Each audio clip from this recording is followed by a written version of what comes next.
বাংলাদেশের সাথে সম্পর্কে সেভেন সিস্টার, হিন্দু ও পাকিস্তান নিয়ে চিন্তিত কেন ভারত? হ্যালো ভিউয়ার্স, কেমন আছেন সবাই? আমি জুলহাস কবির আবারও হাজির হয়েছি নতুন আরেকটি ভিডিও নিয়ে। আজ আপনাদেরকে একটি প্রতিবেদনের বিশ্লেষণ করব। আজ বিবিসি বাংলার একটি প্রতিবেদন আপনাদের সঙ্গে শেয়ার করতে চাই, যেটি তারা গেল 6 ডিসেম্বর যেটি বিবিসি বাংলার অনলাইনে প্রকাশিত হয়েছিল। সেই বিষয়টি আমি একটু আলোচনা করতে চাই। প্রতিবেদনটির হেডলাইন করা হয়েছে বাংলাদেশের সাথে সম্পর্কে সেভেন সিস্টার, হিন্দু ও পাকিস্তান নিয়ে চিন্তিত কেন ভারত। প্রতিবেদনে বলা হয়েছে 1971 সালের ডিসেম্বরে ভারত বাংলাদেশকে স্বাধীন দেশ হিসেবে স্বীকৃতি দিয়েছিল এবং সরাসরি যুদ্ধে অংশ নিয়ে বাংলাদেশের বিজয় ত্বরান্বিত করেছিল। এই ডিসেম্বরে ভারতের মাটিতে হামলার শিকার হয়েছে বাংলাদেশ মিশন, পোড়ানো হয়েছে জাতীয় পতাকা। ভারতের আগরতলায় বাংলাদেশের সহকারী হাই কমিশন কার্যালয়ে হামলা ও পতাকা পোড়ানোর পর দিল্লিকে কড়া প্রতিবাদ জানিয়েছে ঢাকা। বাংলাদেশে আওয়ামী লীগ বিরোধী সমস্ত রাজনৈতিক দল, ধর্মীয় সংগঠন ও ছাত্রদের সাথে নিয়ে জাতীয় ঐক্যের ডাক দিয়েছেন অন্তর্বর্তীকালীন সরকারের প্রধান অধ্যাপক মোহাম্মদ ইউনূস। প্রধান উপদেষ্টার সঙ্গে বৈঠকে বাংলাদেশের মর্যাদা ও সার্বভৌমত্ব রক্ষায় সবাই ঐক্যবদ্ধ থাকার ঘোষণা দিয়েছে। আওয়ামী লীগ সরকারের সময় গত 1.5 দশকে ভারত বাংলাদেশের সম্পর্কে যে উচ্চতায় পৌঁছানোর কথা বলা হতো, 5 আগস্ট শেখ হাসিনার সঙ্গে পতন হয়েছে সেই সম্পর্কের। অর্থনৈতিক ও বাণিজ্যিক সম্পর্ক মোটামুটি সচল থাকলেও ভিসা বন্ধ। সাধারণ পর্যায়েও সম্পর্কের একটা বড় অবনতি হয়েছে। বিবিসি বাংলার এই প্রতিবেদনটিতে আরেকটি অংশ আপনাদেরকে শোনাই। ভারতের উদ্বেগ কোথায়? গণ অভ্যুত্থান পরবর্তী বাংলাদেশের ভারত বিরোধী একটা অবস্থান এবং এর প্রকাশ দেখা গেছে। ভারতের সেভেন সিস্টারকে টার্গেট করে বক্তব্য, হুঁশিয়ারি, সোশ্যাল মিডিয়ায় প্রচার হওয়ার উদ্বেগ ও উত্তেজনা তৈরি হয়েছে ভারতে। ভারতের ওপি জিন্দাল গ্লোবাল ইউনিভার্সিটিতে আন্তর্জাতিক সম্পর্কের অধ্যাপক শ্রী রাধা দত্ত বাংলাদেশ নিয়ে গবেষণা করছেন বহু বছর ধরে। মিস দত্ত বিবিসিকে অভ্যুত্থান পরবর্তী সরকারের প্রসঙ্গে ভারতের ভাবনা কেমন সেটা তুলে ধরতে গিয়ে বলেন, from Indian point of view, interim government এটা তো একটা এক্সপেরিমেন্টাল গভর্নমেন্ট, এটা তো কনস্টিটিউশনালি ম্যান্ডেট নয়। শ্রী রাধা দত্ত তার কমেন্টসে আরও বলেছেন, বাংলাদেশের একটা কমফোর্ট জোন ছিল, সেই কমফোর্ট জোনটা কোথাও মনে হচ্ছে সরে যাচ্ছে। আওয়ামী লীগ চলে যাওয়াতে আমাদের মেইন দুর্বলতা হচ্ছে যে আমাদের যে সিকিউরিটি কনসার্নগুলো অন্য কেউ বুঝবে কিনা, সেটার একটা হিস্ট্রি আছে। ধরুন 2001 সাল থেকে 6 সেই সময়ের কথা বলছি। সেই সময়ে ভারত বাংলাদেশের মধ্যে যে সম্পর্কটা, সেটা আমি 30 বছর বলবো সবচেয়ে খারাপ ছিল, বলছিলেন মিস দত্ত। বিবিসির এই প্রতিবেদনে তিনি আরও একটি কমেন্টস করেছেন, চলুন সেটি জেনে আসি। মিস দত্ত বলেন, সেটা অনেক কারণ, এর মধ্যে সবচেয়ে প্রবলেম ছিল violent activities, terror attacks, not only from within Bangladesh but অন্য এক্সটার্নাল পাওয়ার চেষ্টা করেছে, যেটা আমাদের কাছে ইনফরমেশন আছে। সরকার পতনের পর অভ্যুত্থানকারী ছাত্রনেতা এবং বাংলাদেশের শীর্ষ পর্যায় থেকে ভারত যে বার্তা পেয়েছে সেটি নিয়ে তাদের অস্বস্তি আছে। আওয়ামী লীগ সরকারের আগে ভারতের নর্থ ইস্টে ইনসার্জেন্ট অনেকগুলো ক্যাম্প তৈরি হয়েছিল উল্লেখ করে মিস দত্ত বলেন, এটা একটা আশঙ্কা তো আছে। এছাড়া বাংলাদেশের সঙ্গে পাকিস্তানের সম্পর্কের গতি প্রকৃতি ভারতের দৃষ্টি আকর্ষণ করেছে, কারণ বর্তমান সরকারের সময় পাকিস্তান থেকে সরাসরি পণ্যবাহী জাহাজ বাংলাদেশে এসেছে। এই প্রসঙ্গে মিস দত্ত বিবিসি বাংলাকে যে কমেন্টসটি করেছে, চলুন সেটি একটু জেনে আসি। যখন পাকিস্তান আবার বাংলাদেশে নর্মালসি হচ্ছে, তার মানে তারা আবার চেষ্টা করবে যে কি করে এন্টি ইন্ডিয়া কিছু অ্যাক্টিভিটি করা যায় থ্রু বাংলাদেশ, সেরকম একটা আশঙ্কা। তারপর কোথাও একটা রিপোর্ট এসেছিল যে সার্টেন একটা অ্যামিউনেশন কেনার কথা পাকিস্তান থেকে, সেটাও একটা আশঙ্কার জায়গা তৈরি হয়েছিল। তারপর আমরা দেখলাম যেটা 100 বছরে হয়নি, জিন্নাহ জন্মদিন সেলিব্রেট করেছে। পাকিস্তানের সঙ্গে বাংলাদেশের সম্পর্ক নিয়ে ভারতীয় গণমাধ্যম এবং সামাজিক মাধ্যমে ভিত্তিহীন তথ্য, নানা রকম গুজব ছড়াতে দেখা গেছে।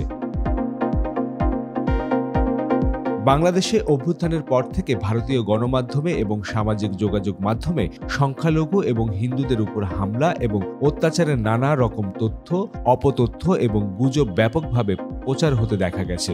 শ্রী রাধা দত্ত বলেন, রাইট মেসেজ বা সিগন্যাল পাচ্ছি না যে ওখানে সবকিছু আন্ডার কন্ট্রোল, মানে কোথাও যেন মনে হচ্ছে গভর্নমেন্ট ম্যানেজ করতে পারছে না। একই সঙ্গে কেউ যদি একটা বিবৃতি দেয় যে ভায়োলেন্সগুলো দেখানো হচ্ছে, সেগুলো ঠিক না। আজকাল যেটা হয়েছে প্রবলেম, সোশ্যাল মিডিয়াতে বন্যা বয়ে যাচ্ছে চারিদিকে। দুদেশের মধ্যে সম্পর্কের টানাপোড়েন নিয়ে শ্রী রাধা দত্ত বলেন, ধর্ম নিয়ে যেটা চলছে সেটা খুবই স্পর্শকাতর। এই প্রতিবেদনে তিনি আরও বলেছেন, একদিকে আমরা যেটা দেখেছি 5 আগস্টের পর একটা ভায়োলেন্সের জায়গা, সেটা তো আমাদের স্বাভাবিকভাবেই খুব একটা আশঙ্কা তৈরি করেছিল। এরপর এখন যেটা দেখছি সংখ্যালঘু নিয়ে, দুটো দেশের মধ্যে রিলিজিয়ন নিয়ে যেটা চলছে টানাপোড়েন, এটা কিন্তু হওয়ার কথা না দুই ফ্রেন্ডলি নেইবারের সঙ্গে, আর দুজনকেই দুজনের দরকার। তো আমরা সম্পর্ক কেন সুন্দর রাখবো না? বিবিসির এই প্রতিবেদনে আরও একটি বিষয়কে বেশ গুরুত্বের সঙ্গে তুলে ধরা হয়েছে, বাংলাদেশের অবস্থান কি সেটি নিয়েও তারা বেশ খানিকটা লিখেছেন। চলুন আমরা বাংলাদেশের অবস্থান কি সেটি একটু জেনে আসি। বিবিসির এই প্রতিবেদনে তারা কিভাবে বাংলাদেশের অবস্থানটি তুলে ধরেছে। এই প্যারাতে বলা হচ্ছে, ভারতের আগরতলায় বাংলাদেশ সহকারী হাইকমিশন কার্যালয়ে হামলার পর ব্যাপক ক্ষোভ সৃষ্টি হয়েছে। ঢাকায় বিভিন্ন রাজনৈতিক দল ও সংগঠন আলাদা আলাদা কর্মসূচি দিয়েছে, প্রতিবাদ বিক্ষোভ করেছে। মঙ্গলবার শাহবাগে বিক্ষোভ সমাবেশ করে কেন্দ্রীয় শহীদ মিনার পর্যন্ত প্রতিবাদী মিছিল করে জাতীয় নাগরিক কমিটি। গণ অভ্যুত্থানের নেপথ্যে থাকা গণতান্ত্রিক ছাত্র শক্তি ভেঙে দিয়ে নতুন সংগঠনটি তৈরি হয়েছে। সংগঠনের সদস্য সচিব আক্তার হোসেন শেখ হাসিনাকে আশ্রয় দেয় ভারতের সমালোচনা করে বলেন, হাসিনা প্রায় 2000 মানুষকে খুন করে ভারতে আশ্রয় পেয়েছে। এরকম ধরনের একটা অবস্থার মধ্য দিয়ে ভারতের সাথে বাংলাদেশের সম্পর্ক এই সময়টাতে যাচ্ছে। আমরা চাইব এই জায়গায় যেন স্থিতিশীলতা বজায় থাকে, ভারত যেন হাসিনাকে বাংলাদেশে ফেরত পাঠায়, আর আমরা চাই ভারতের সাথে যেসব চুক্তি আছে সেসব চুক্তি যেন আবার রিভিউ করা হয়। প্রতিবাদ ও বিক্ষোভ মিছিলের সামনে সারিতে অংশ নেয়া তাজনুভা জাবিন বলেন, সীমান্ত হত্যা, পানির হিস্যা, বিভিন্ন ইস্যুতে আওয়ামী লীগ সরকারের একটা নতজানু নীতি ছিল। আগের মতো যে তাদের অধীনস্থ বা তাদের আধিপত্য, এটা এখন আর থাকবে না। আমরা কিন্তু তাদের সাথে শত্রুতা চাই না, আমরা তাদের সাথে সমান সমান বন্ধুত্ব চাই। বাংলাদেশকে নিয়ে ভারতের যে প্রতিক্রিয়া হচ্ছে সেটি অনেক ক্ষেত্রে বাড়াবাড়ি হিসেবে দেখা হচ্ছে বাংলাদেশে। ভারতের জনগণ এবং সরকার যেভাবে বাংলাদেশকে দেখছে সেটির সঙ্গে বাস্তবতার মিল নেই বলেও বাংলাদেশ দাবি করছে। এ ব্যাপারে আনুষ্ঠানিকভাবে ঢাকায় বিভিন্ন কূটনৈতিক মিশন ও রাষ্ট্রদূতদের ব্রিফিং করেছে সরকার। এই ছিল প্রতিবেদনের বাংলাদেশের অবস্থান অংশটি। এবার তারা আরেকটি প্যারা তৈরি করেছে, সেখানে লিখেছে, দুই দেশের জনগণের সম্পর্কের অবনতি। এটি একটি গুরুত্বপূর্ণ অংশ, চলুন আমরা জেনে নিই সেখানে কি বলা হয়েছে। ভারত বাংলাদেশ সম্পর্কের টানাপোড়েনের সবচেয়ে উদ্বেগের বিষয় হল ভারত বাংলাদেশ জনগণের মধ্যে সম্পর্কের চরম অবনতির দিকটি। ভারতে বাংলাদেশের হাই কমিশনের কাজের অভিজ্ঞতা থেকে সাবেক কূটনীতিক এবং হুমায়ুন কবির মনে করেন, দুই দেশের মধ্যে সম্পর্কের এই নেতিবাচক অবস্থানটি নজিরবিহীন। মিস্টার কবির বলছেন, জনগণের পর্যায়ে সম্পর্কের যে উত্তেজনা, তারই প্রতিফলন হল ভারত বাংলাদেশ মিশনে হামলা এবং বাংলাদেশ জুড়ে প্রতিবাদ বিক্ষোভ। তিনি আরেকটি কমেন্টস করেছেন, চলুন সেটি একটু পড়ে নিই। দুই দিকেই কেমন যেন একটা সাজ সাজ রব মনে হচ্ছে, এবং সেটা প্রধানত জনগণ পর্যায়ে। জন উত্তেজনার একটা নতুন জায়গা তৈরি হয়েছে, যেটা কিন্তু আশঙ্কার কারণ। কেন আশঙ্কার কারণ হলো, এতে করে ভারতের বাংলাদেশিদের কোনো হোটেলে থাকতে দিচ্ছে না, সীমান্তে এসে ভারতীয়রা বিক্ষোভ প্রদর্শন করছে বা বাংলাদেশে ঢোকার চেষ্টা করছে, পণ্যবাহী আদান প্রদানের বাধা প্রদানের চেষ্টা করছে। এইগুলো হলো আমার কাছে মনে হয় আশঙ্কার জায়গা। সাবেক কূটনীতিক হুমায়ুন কবির কিন্তু এই কমেন্টসই করেছেন এবং আরও একটি কথা বলেছেন, চলুন আমরা সেটি জেনে নিই। সার্বিকভাবে দুদেশের সম্পর্কের গতি প্রকৃতি এখন নেতিবাচক বার্তাই দিচ্ছে বলে বিবিসিকে বলেন হুমায়ুন কবির। তিনি আরও একটি কমেন্টস করেছেন, সেটিতে বলা হচ্ছে ভারত ভিসা বন্ধ করে দিয়েছে।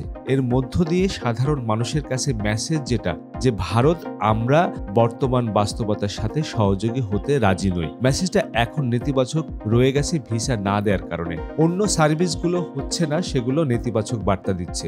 আগরতলাতে আমরাও অফিস বন্ধ করে দিয়েছি, ওখানেও একই রকম ভাবে নেতিবাচক বার্তা যাচ্ছে যে বাংলাদেশ আর আমাদের ভিসা দেবে না। 5 আগস্ট পরবর্তী ভারত ও বাংলাদেশের মধ্যে আলাপ আলোচনার জায়গাটিও সংকুচিত হয়ে গেছে বলে পর্যবেক্ষকরা বলছেন। দ্বিপাক্ষিক সম্পর্ক স্বাভাবিক করতে আলাপ আলোচনার দরকার বলে উল্লেখ করেন হুমায়ুন কবির। তিনি বলেন, স্বাভাবিক ক্ষেত্রে যে ধরনের সরকারি বেসরকারি জনগণ পর্যায়ে যোগাযোগগুলি হয়, সবগুলি যোগাযোগ কিন্তু স্থবির হয়ে আছে। কাজে এগুলো আবার চালু করার দরকার, তবেই আস্তে আস্তে সম্পর্কটা আবার স্বাভাবিক জায়গায় আসবে। একটা শান্তিপূর্ণ পরিবেশ আমাদের জন্য দরকার, একইভাবে ভারতের জন্য দরকার। কারণ বাংলাদেশকে ঘিরে তার নিরাপত্তার বিষয় আছে, তার ব্যবসা বাণিজ্য আছে, তার বিনিয়োগ আছে, তার ভূ রাজনীতি আছে। সবগুলো ক্ষেত্রে যদি বাংলাদেশ যদি তার সঙ্গে সহযোগী না হয় বা সহযোগিতা না করে, তাহলে সেগুলো ভারতের জন্য নতুন করে জটিলতা তৈরি করবে। এই বাস্তবতার আলোকেই আমি মনে করি বাংলাদেশ এবং ভারতের দুই দেশের নেতৃবৃন্দের এই উত্তেজনা প্রশমনের সক্রিয় হওয়া দরকার। তিনি বেশ গুরুত্বপূর্ণ একটি কথাই বলেছেন। আসলে দুই দেশের মধ্যে যে বাণিজ্যিক এবং অর্থনৈতিক ভারতের বিনিয়োগ, তার ভূ রাজনীতি, সেটি নিয়ে আসলে দুই দেশেরই বসা উচিত।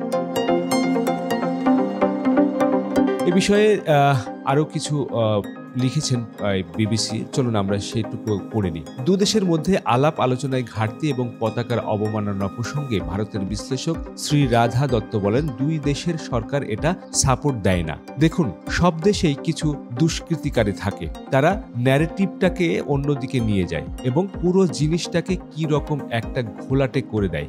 আমার যেটা সবচেয়ে বেশি ফিলিং এখন, যে পরিস্থিতি যে একটা শার্টন ভেস্টেড কোয়ার্টার এটা চাইছে না যে ইন্ডিয়া বাংলাদেশের সুস্থ সবলভাবে একসঙ্গে এঙ্গেজ করুক।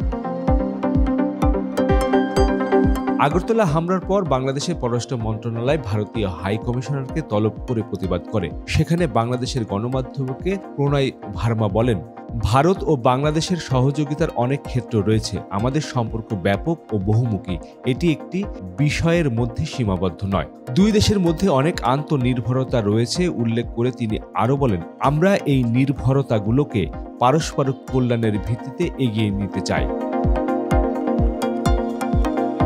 বাংলাদেশের পররাষ্ট্র উপদেষ্টা তৌহিদ হোসেন সম্প্রতি ভারত বাংলাদেশ সম্পর্ক প্রসঙ্গে বলেছেন, 5 তারিখের আগে এবং পরের সরকারের মধ্যে তফাৎ আছে, এই বাস্তবতাকে মেনে নিয়ে সম্পর্ক এগিয়ে নিতে হবে। 5 তারিখ একটা ওয়াটারমার্ক, অবশ্যই এর পরের সম্পর্ক আর আগের সম্পর্ক এক না, এটা আমরা জানি এবং এই সমস্যাটাই স্বীকার করতে হবে। স্বীকার করি, আমরা একটা সমস্যার স্বীকার করলে সেই সমস্যার সমাধান চেষ্টা করা যায় এবং চেষ্টা করা স্বাভাবিক। আমরা ভারতের সাথে একটা স্বাভাবিক ভালো সুসম্পর্ক চাই, পরস্পরের স্বার্থ ঠিক রেখে। তো এই ছিল প্রতিবেদনটিতে। বিবিসির এই প্রতিবেদনটি বেশ সুন্দরভাবে উপস্থাপন করার চেষ্টা করা হয়েছে বাংলাদেশ এবং ভারতের বর্তমান সম্পর্ক নিয়ে, এবং পাকিস্তানের যে ভাবনা সেটিকেও নিয়েও কিন্তু বেশ গুরুত্ব সহকারে প্রতিবেদনটি তৈরি করেছে। তো ভিউয়ার্স, এই ছিল আজকের মতো এই ভিডিওতে। দেখা হবে নতুন কোনো ভিডিওতে। সে পর্যন্ত ভালো থাকবেন, সুস্থ থাকবেন, নিরাপদে থাকবেন।